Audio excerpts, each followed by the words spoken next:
China in many ways is a unique problem because it is a unique polity, it is a unique economy.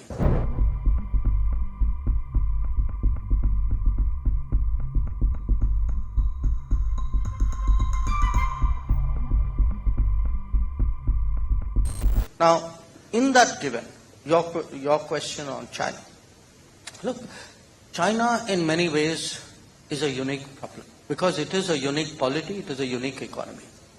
And unless one tries to grasp that uniqueness and understand it, I think the judgments, the conclusions, and possibly the policy prescriptions flowing out of it can be problematic. It's not just an Indian problem. Are you referring to the economic survey? No. I'm referring to the world's response to China. You know, if today people are complaining about trade deficits with China, and we are too, you know, why is that?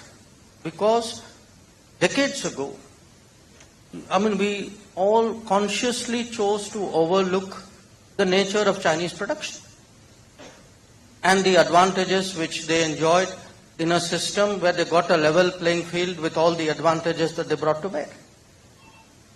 So, my point is there is a general China problem. Do remember, Pranab, we are not the only country in the world which is having a debate about China. Go to Europe and ask them, what is today among your major economic or national security debates? It's about China. Look at the United States. It's obsessed with China, and rightly so in many ways. So the fact is, let's not make out as though it's only India which has a China problem. India has a China problem, a special China problem. That's over and above the world's general China problem. So my point is, when you look at this,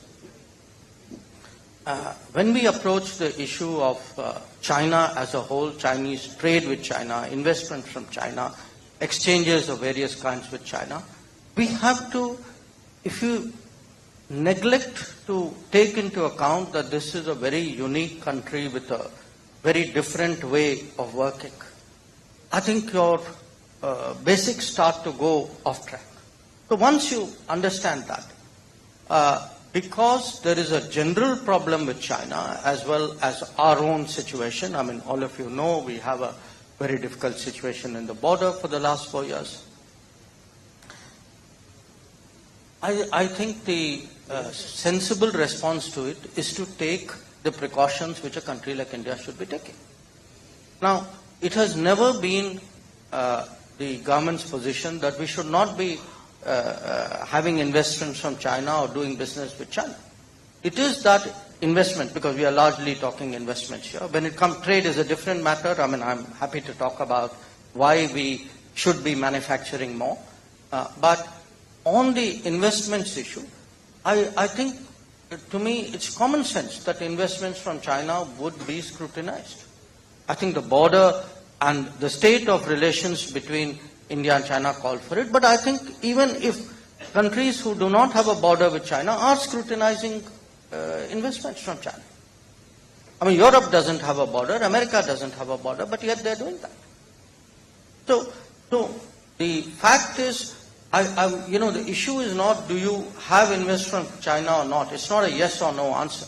It is what should be the appropriate level of scrutiny, how should you handle it.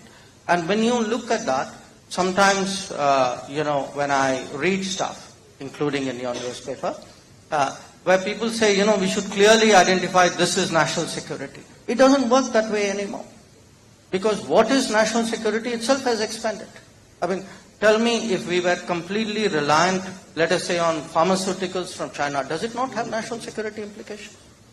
If your telecom is, based on Chinese technology, can you be impervious to it?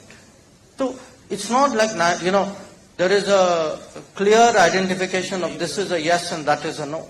It's a much more complex factor. And in my view, at a certain level with certain countries in certain situations, the line between economics and security is a very thin line.